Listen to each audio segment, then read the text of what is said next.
একটি মেয়েকে পটাবার জন্য আমি বিতর্ক করেছিলাম। কিন্তু আজকে তোমরা এসছো, কেউ প্রধানমন্ত্রী হবা, কেউ হিলারি হবা। কি ভয়ঙ্কর মিথ্যা কথা! কারণ আমি একটি মেয়েকে শুধু পটাতে চেয়েছিলাম। কি দিয়ে? বিতর্ক দিয়ে। সে আমাকে পাত্তা দেয় না, সে আমার দিকে তাকায় না। আমি তখন অষ্টম শ্রেণীতে পড়ি, শুধু তার দিকে একবার তাকাবো, কি সেই কৌশল, কিন্তু সে তাকায় না। পরে ভাবলাম বিতর্ককে আশ্রয় করি, সেখানে যদি দাঁড়ায় তাহলে মেয়েটি মনে হয় আমার দিকে তাকিয়েই থাকবে। এই আশায় আমি বিতর্ক করেছিলাম। এরকম আশা নিয়ে একবার আমি সিলেট যাচ্ছিলাম। তখন আমি আর অষ্টম শ্রেণীর বালক নই, এয়ারপোর্ট স্টেশন থেকে উঠেছি। তো যাওয়ার সময় ট্রেন, সকালে সিলেটের ট্রেন, আমি উঠলাম।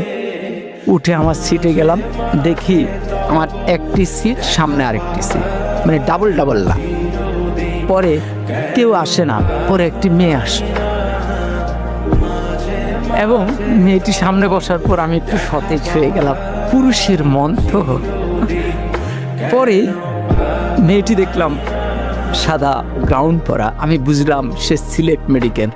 তাহলে ভাবলাম যা, মান সম্পন্নই হয়েছে। এরপরে ট্রেন এগিয়ে যাচ্ছে, আমার মনে কত কিছু আসে, কত ভাবনা আসে, কিন্তু আমি তো কথা বলতে পারতেছি না, খুব আনইজি বোধ করছি। কি করব? ট্রেন যায় ভিড়লো আখাউড়া স্টেশন। তো পরে আমি আখাউড়া স্টেশনে গেলাম।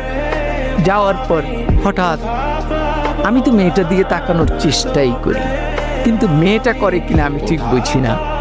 তো হঠাৎ করে একজন আসলেন, এসে বললেন, ভাই লাগবে? আমি বললাম না, আমার তো খেয়াল ওই মেয়েটির দিকে। এরপরে উনি একটু দূরে গিয়ে দাঁড়ালেন। এবার আরেকজন আসলেন, উনি এসে বললেন লাগবে? আমি বললাম না। এবার উনিও গিয়ে দাঁড়ালেন, কেউ যাচ্ছেন না। তৃতীয় একজন একটু মোটা, সে আরেকটু ধমকের সুরে, লাগবে? আমি বললাম না। এরপরে চতুর্থ জন আসলেন, উনি এসে বললেন, ভাই লাগবে তো? আমি বললাম না না। এখন এই যতবার লাগবে বলে মেয়েটি ততবার পলকে পলকে আমার দিকে তাকায়। এখন আমি ঠিক বুঝতেছি না কি লাগবে, কি বলে। পরে আমি একটু উত্তেজিত হয়ে চারজনকে ডাকলাম, কি সমস্যা, কি লাগবে? আপনারা চারজনই আমাকে ঘিরে দাঁড়িয়েছেন আমার জানালার সামনে। তখন বলবো তো বলেন। বলল, ভাই আমরা হিরোইন বিক্রি করি, আপনাকে দেখে মনে হয় দারুণভাবে আপনি হিরোইন ছিল। ফলে যেই মেয়েটির কাছে আমি এয়ারপোর্টের সামনে নায়ক হয়ে উঠলাম, আখাউড়ায় হয়ে গেলাম হিরোইন ছিল, বাকি সময় আমি আর তার দিকে ভুলও তাকাইনি। কিন্তু মেয়েটি ওই হিরোইন বলার পরে যে মুস্কি হাসি দিয়েছে, সে হাসিটি আজও আমি ভুলিনি।